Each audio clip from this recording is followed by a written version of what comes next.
Stupid ass.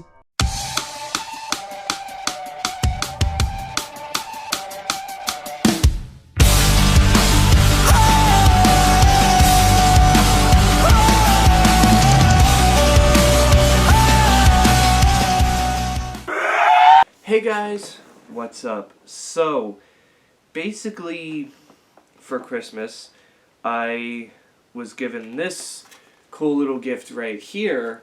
It's Paramore's Riot music sheets along with a copy of the written lyrics for the album. I thought it was pretty cool, and looking through it, there's actually some pretty interesting things that I found out, including a lot of working titles and whatnot. So basically what I'm going to do is I'm going to go through and I'm just going to tell you some interesting facts about some of the songs in this album in particular, mainly some of the working titles. You may not have known what some of the songs were called, and a fan actually appearing on the album. But yeah, anyway, these are 5 things, no particular order, so let's just get it started. Stupid. So the first one, and I think you can find this in the album, the little booklet that you would usually get with the CDs too. That's What You Get's working title had it a little bit of a difference. They took one thing out, but as written in here, the working title was actually That's What You Get, parentheses, the shit, but I guess they didn't want to curse or, have a curse word on the back of the album. They wanted to be a family-friendly band full of teenagers and one 20-year-old, but, looking back at that, I go, a band that they've cursed once. People say, oh, Misery Business wants a whore or whatever, but that's not cursing, that's just calling someone a whore. But this past album, and After Laughter, they said pissed off, which to me isn't much of a curse word anyway, but it is. And other than that, that's really the only time that they've used a curse word in one of their songs. So I guess they just weren't feeling the shit part and just took it out. But it's in there as if they intended it to be the title at one point or in time or another.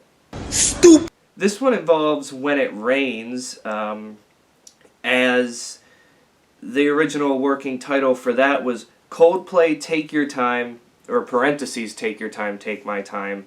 If you remember the lyrics, they say, I can take my time, take your time, or whatever. I may have said that backwards.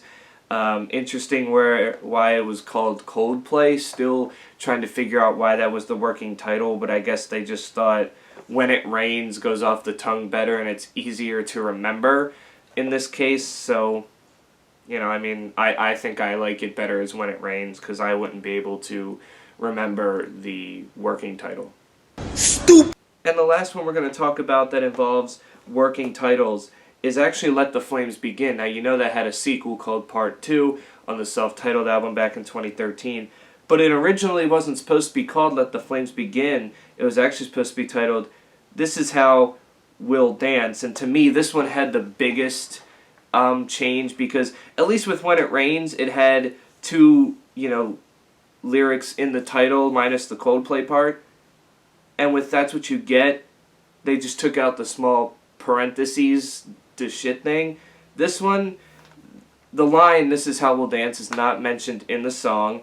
And they only say Let the Flames Begin, one time at this point. So that one was pretty interesting to see because I'm looking through and it gives you the lyric sheet first and then it gives you the music sheet after that, and I'm looking, I'm like, This Is How We'll Dance, what song is this? And I'm reading it and I'm like, wait a minute, this is Let the Flames Begin, and that's when I realized working title. Stupid. So now we're done with the working titles. This is the 4th thing, and their song for A Pessimist, I'm Pretty Optimistic is actually the longest song title they've had. Back then, if you remember, pop punk bands had a knack for making long song titles. Just credit that to like A Day to Remember, and, of course, Fall Out Boy and Panic at the Disco in their early days.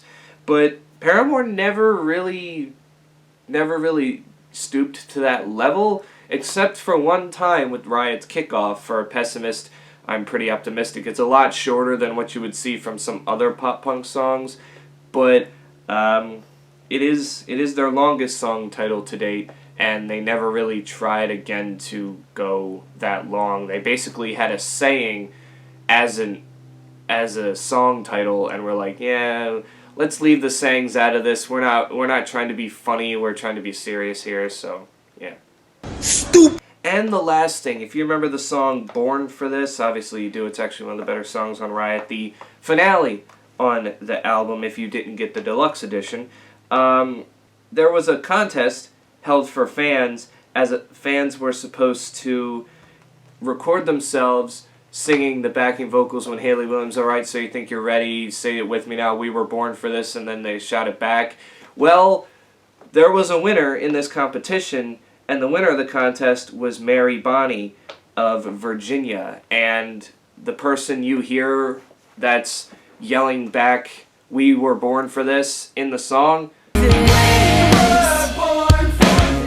that's the fans. So yeah, there's actually a fan voice present on the album. I kind of found that pretty interesting. Now that one I looked up to find, this was not in here, but I looked that up to find it, and I just went, wow, huh. So I thought maybe that may have just been one of the bandmates or a producer they had, that was just doing that, but it was an actual fan. I don't know if the fan got to go to the studio or what, or they just used the footage that was sent to them, but it's nobody in the band, and I thought that was pretty cool. It just goes to show you how much they like to, just interact with their fans and say, hey, help us do this, and you could possibly be in a song.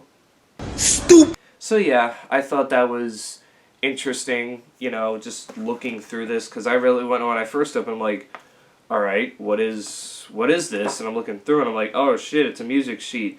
But I stopped learning to play guitar years ago, so it's not really, I don't have a guitar now, so it's pretty much worthless for me to even try to, learn, because then I'd have to spend money to buy a guitar and whatnot. So I just thought it was cool, and I was reading it, and I was seeing, well, maybe there was some lyrics that were different, and not really. The lyrics didn't change much. If there was like a small change, but just seeing those title changes and whatnot really threw me off for a second. I'm like, wait a minute, I don't see that on here. I don't remember there being a deluxe edition with those songs on it. And then I'm like, oh, that's what they were called before they came up with the actual title. Because sometimes bands will just use titles while they're figuring it out, and then when they figure out what they want to do with it and what they want to call it, then they change it. So, I was kind of like, okay, I get where that's at now. But yeah, this is a pretty cool little thing here.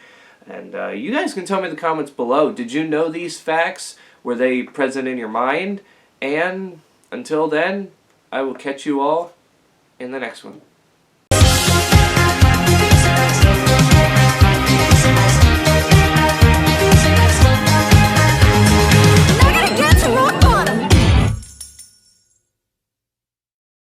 Stupid.